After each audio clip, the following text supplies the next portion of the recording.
एक दिन आएगा कि वो भी बोलेगा, उसके लिए आप दुआ करें। ये नहीं है कि हम उसका मजाक उड़ाएं या उसके लिए जो है हंसे। सो आज हम खुदा के जिंदा पाक कलाम में से देखते हैं मत्ती की इंजील उसका 7 बाब उसकी पहली आयत से 7 आयत तक पढ़ेंगे। मत्ती की इंजील उसका 7 बाब उसकी 7 आयत तो पहली आयत से 7 आयत तक पढ़ेंगे। जिनके पास बाइबल है वो मेरे साथ बाइबल खोले और कलाम मुकद्दस को बड़े गौर से बड़े ध्यान से सुनते हैं।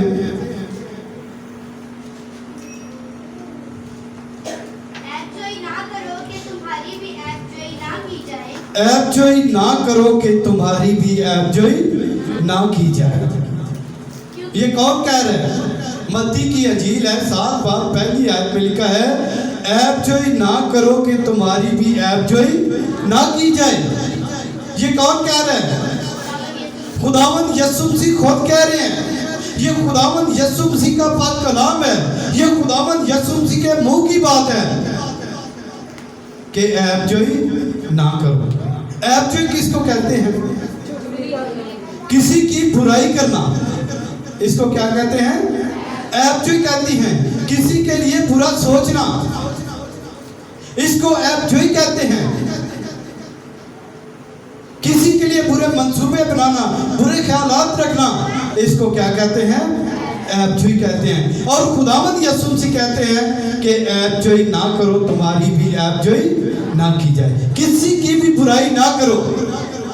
अगर तुम ये चाहते हो कि हमारी बुराई ना हो, अगर तुम ये चाहते हो कि हमारे लिए बुरा ना हो, तो आपने भी किसी के लिए बुरा नहीं सोचना है, किसी के लिए बुरा नहीं करना है।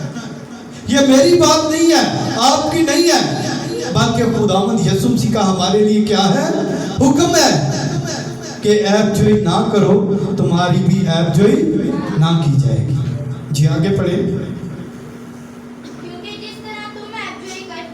क्योंकि जिस तरह तुम ऐबजोई करते हो, यानी कि जिस तरह तुम दूसरों की बुराई करते हो, उसी तरह तुम्हारी भी ऐबजोई की जाएगी। जी। और जिस पैमाना से तुम नापते हो, और जिस पैमाना से तुम नापते हो, उसी से तुम्हारे वास्ते नापा जाएगा। उसी से तुम्हारे वास्ते नापा जाएगा। तू क्यों अपने भाई की आंख के तिनके को देखता है? तू क्यों अपने भाई की आंख के तिनके को देखता है और अपनी आंख के शतीर पर गौर नहीं करता? और अपनी आंख के शतीर पर गौर नहीं करता है। और जब तेरी ही आंख में शतीर है तो तू क्यों अपने भाई से क्यों कर कह सकता है कि ला तेरी आंख से तिनका निकाल दूं? जब तेरी ही आंख में शतीर है तो क्यों कर अपने भाई से कह सकता है कि ला तेरी आंख में से तिनके को निकाल दूं? ऐ रियाकार, पहले अपनी आंख में से तो शतीर निकाल, फिर ऐ रियाकार, पहले अपनी आंख में से तो शतीर को निकाल, फिर अपने भाई की आंख में से तिनके को अच्छी तरह देखकर निकाल सकेगा। फिर अपने भाई की आंख के तिनके को अच्छी तरह देखकर निकाल सकेगा। पाप चीज कुत्तों को ना दो, पाप चीज जो है वो कुत्तों को ना दो, और अपने मोती सूरों के आगे ना, और अपने मोती सूरों के आगे ना डालो। ऐसा ना हो कि वो उनको पांव तले रौंदे, ऐसा ना हो कि वो उनको पांव तले रौंदे और पलट कर तुमको फाड़े। और पलट कर तुमको फाड़े। खुदावंद इस पाक कलाम के पढ़े और सुनाए जाने पे बरकत बख्शे। आमीन। आज हमने खुदावंद के जिंदा पाक कलाम में से देखा है कि खुदावंद यीशु मसीह कह रहे हैं ऐबजोई ना करो कि तुम्हारी भी ऐबजोई ना की जाए। जिस पैमाना से तुम नापते हो, ये पैगाम जो है मेरे लिए, आपके लिए, सबके लिए है कि जिस पैमाना से तुम नापते हो उसी से तुम्हारे वास्ते नापा जाएगा। जो कुछ हम इस दुनिया में रहते हुए करते हैं, जो कुछ हम दूसरों के लिए सोचते हैं, जो कुछ हम दूसरों के लिए करते हैं, जो कुछ हम दूसरों के लिए मंसूबे बनाते हैं, वो उनके लिए नहीं बल्कि हमारे लिए होते हैं। क्योंकि जिस पैमाना से तुम नापते हो, अगर तुम अच्छी बात करते हो, अच्छा सोचते हो, अच्छे मंसूबे बनाते हो, दूसरों के लिए अच्छा करते हो, तो तुम्हारे लिए भी अच्छा ही होगा। हम अपनी तरफ तो गौर नहीं करते हैं, हम अपनी तरफ तो देखते नहीं हैं, लेकिन दूसरों के बच्चों पे, बच्चियों पे, दूसरे के घरों पे हमारी क्या होती है? नजर होती है कि फलां घर में क्या हो रहा है, फलां बच्चा क्या कर रहा है, फलां बच्ची क्या कर रही है।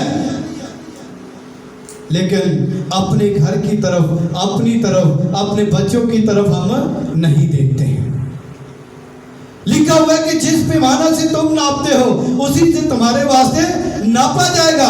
अगर हम दूसरों के लिए बुरा करते हैं, दूसरों के लिए बुरा सोचते हैं, दूसरों की तरफ ध्यान रखते हैं, तो हमारी तरफ भी रखा जाता है। ये ना कहें कि हम तो सिर्फ दूसरों की बातें करते हैं, हमें कोई बात ही नहीं करता है, हमें कोई देखता ही नहीं है, हमारी तरफ किसी का ध्यान नहीं है। लिखा हुआ है कि जिस पैमाना से तुम नापते हो उसी से तुम्हारे वास्ते नापा जाएगा। तो अपने भाई की आंख के तिनके को देखता है। जो लोग दूसरे के गुनाह को देखते हैं, जो लोग दूसरों की नजर करते हैं, वो अपनी तरफ नहीं देखते हैं। उनके लिए लिखा हुआ है कि तू अपने भाई की आंख के तिनके को तो देखता है, उसकी छोटी सी बात को, उसके छोटे से गुनाह को तो देखता है, लेकिन अपनी आंख के शरीर को नहीं देखता है। अपने बड़े गुनाह को, अपनी बड़ी बुराइयों को, अपने बड़े बातों को नहीं देखता है। ऐ रियाकार, यानी ऐ बेवकूफ, ऐसा सोचने वाले को खुदावंद यीशु मसीह ने क्या कहा? ऐ रियाकार, ऐ बेवकूफ, पहले अपनी आंख के शरीर को तो निकाल, फिर तू अपने भाई की आंख के तिनके को अच्छी तरह निकाल सकेगा। ये उन लोगों के लिए आज का कलाम है जो सिर्फ दूसरों की तरफ ध्यान देते हैं, दूसरों की तरफ बातें करते हैं, लेकिन अपनी तरफ नहीं ध्यान देते हैं। लेकिन खुदावंद यीशु मसीह कहते हैं कि पहले अपनी तरफ देखो। अगर हम दुआ बानी करते हैं तो कलाम मुकद्दस में लिखा है, खुदावंद यीशु मसीह ने कहा है कि जब तुम दुआ करो तो खुदावंद से कहो कि जिस तरह हमने अपने कसूरवारों को माफ किया है, तू भी हमारे कसूर माफ कर। तो क्या हम दूसरों के कसूर माफ करते हैं? करते हैं? अगर कोई करता है तो कहे कि हम दूसरों के कसूर माफ करते हैं और खुदा से दुआ करते हैं कि खुदा हमारे कसूर भी क्या करे? माफ करे। हम तो ऐसा सोच भी नहीं सकते, ऐसा कह भी नहीं सकते हैं। तो हम गुनाहगारों के लिए, हम कसूरवारों के लिए तो खुदावंद यीशु मसीह ने दुआ कर दी थी और कहा था कि ऐ बाप इनको माफ कर, क्योंकि ये नहीं जानते हैं कि क्या करते हैं। लेकिन हम एक दूसरे के लिए दुआ नहीं करते हैं, एक दूसरे को बर्दाश्त नहीं करते हैं, बल्कि हम क्या करते हैं? एक दूसरे पर ज्यादा कीचड़ उछालते हैं, एक दूसरे के लिए ज्यादा शोर शराबा करते हैं, एक दूसरे को ज्यादा बदनाम करते हैं। अगर किसी ने कोई गलती कर दी है तो हम उसको माफ करने की बजाय क्या करते हैं? उसको और भी ज्यादा घसीटने की कोशिश करते हैं। अगर वो माफी भी मांगता है तो हम कहते हैं कि नहीं। उस औरत को देखिए कलाम मुकद्दस में से, जो ऐन वक्त पर पकड़ी गई थी, और उस वक्त के लोग जो थे, उस वक्त का कानून जो था, उस वक्त ये शरीयत थी कि जो गुनाह में पकड़ा जाएगा उसे क्या किया जाएगा? संसार किया जाएगा, पत्थरों से मार दिया जाएगा। तो जब उस औरत को वो लोग खुदावंद यीशु मसीह के पास लाए तो उन्होंने कहा कि शरीयत में तो लिखा है कि जो गुनाह में पकड़ा जाए उसे संसार कर दिया जाए, मार दिया जाए, लेकिन अब तू इसके बारे में क्या कहता है? वो लोग खुदावंद यीशु मसीह के पास आजमाने के लिए लाए थे, खुदावंद यीशु मसीह को देखने के लिए लाए थे कि खुदावंद यीशु मसीह का इंसाफ जो है वो क्या कहता है, खुदावंद यीशु मसीह की तालीम जो है वो क्या कहती है।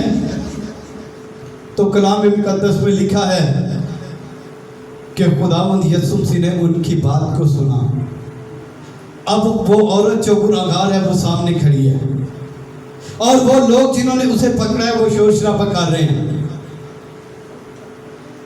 तो खुदावंद यीशु मसीह ने उनसे कहा, ठीक है, अगर शरीयत में यह लिखा है तो इसको पत्थर वो मारे जिसने गुनाह नहीं किया है, और जमीन पर लिखना शुरू कर दिया। कलाम मुकद्दस में लिखा है कि जब उसने जमीन पर लिखना शुरू कर दिया तो सबकी आंखें खुल गई और सबके गुनाह जो है वो सामने आ गए, और एक एक करके सबके सब जो है वो चल दिए, किसी ने भी उसको पत्थर ना मारा। अकेली औरत रह गई है। तो खुदावंद यीशु मसीह उससे क्या कहते हैं कि अगर इन्होंने तुझे पत्थर नहीं मारा है तो मैं भी तुझे कुछ नहीं कहता हूं, लेकिन जा आइंदा गुनाह ना करना। इस बात को याद रखें कि ये मिसाल जो है, ये कहानी जो है, इससे हमें पता चलता है कि जब हम खुद ही गुनाहगार हैं तो हम दूसरे को क्या समझा सकते हैं, दूसरे पे क्या इल्जाम लगा सकते हैं, दूसरे के साथ क्या बात कर सकते हैं। ना माफ करने वाले नौकर की तफसील को सब जानते हैं कि जब बादशाह के सामने एक कर्जदार को हाजिर किया जाता है तो वो कहता है कि बादशाह उससे कहता है कि तू मेरा कर्ज जो है वो अदा कर दे, जब तक तू कर्ज अदा नहीं करते तू और तेरी बीवी कहाँ रहेंगे, कैद में रहेंगे। तो लिखा हुआ है कि उस कर्जदार ने बादशाह की मिन्नत समाजत की, तो बादशाह को उस पर क्या हुआ, तरस आ गया, उसने उसे सारा कर्ज जो उसे माफ कर दिया। लेकिन इसके बाद जब वो बाहर निकलता है तो उसका हम खिदमत जो है, उसके साथ खिदमत करने वाला जो है वो उसको मिलता है, वो उसको कहता है कि तूने मेरा कर्ज देना है। उसे पकड़ता है, मारता है, शोर शराबा करता है, कहता है तूने मेरा कर्ज देना है, मेरा कर्ज दे दे। तो वो भी उसकी क्या करता है, मिन्नत समाजत करता है, कहता है मुझे कुछ मोहलत दे दे, लेकिन वो उसको मोहलत नहीं देता है। उसे पकड़ता है, कहता है इसको और इसकी बीवी को कैद खाना में डाल दो, कैद कर लेता है। तो जब बादशाह को पता चलता है इस बात का कि मैंने तो इसका बहुत सारा कर्जा जो है माफ कर दिया है, लेकिन इसने अपने कर्जदार को माफ नहीं किया है, तो बादशाह का कहर जो है, गुस्सा जो है वो बढ़ जाता है। एकदम से वो कहर में आ जाता है और कहता है उसे पकड़कर मेरे सामने लाओ, और वो उसे कहता है क्या शरीर नौकर, क्या मैंने तेरा बहुत ज्यादा कर्ज जो है वो माफ नहीं कर दिया था? जब मैंने तेरा बहुत सारा कर्ज माफ कर दिया है तो तुझे लाजिम ना था कि तू अपने हम खिदमत का थोड़ा सा कर्ज जो है वो माफ कर देता? तो लिखा हुआ है कि उसने गुस्से में आकर दोबारा उससे कहा कि इसे और इसके बीवी बच्चों को कहां डाल दो, कैद खाना में डाल दो।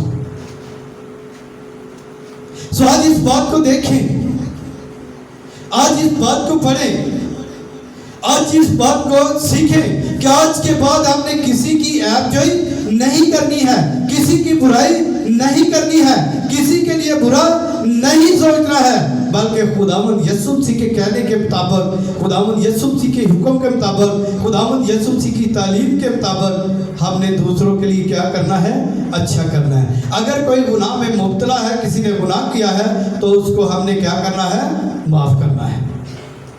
कोई भी बात करने से पहले, कोई भी बात काम करने से पहले हमने अपनी तरफ देखना है, फिर हमने दूसरों को कहना है। खुदावंद इस पाक कलाम के वसीला से आपको और मुझको बहुत सारी बरकत से माला माल करे। आमीन।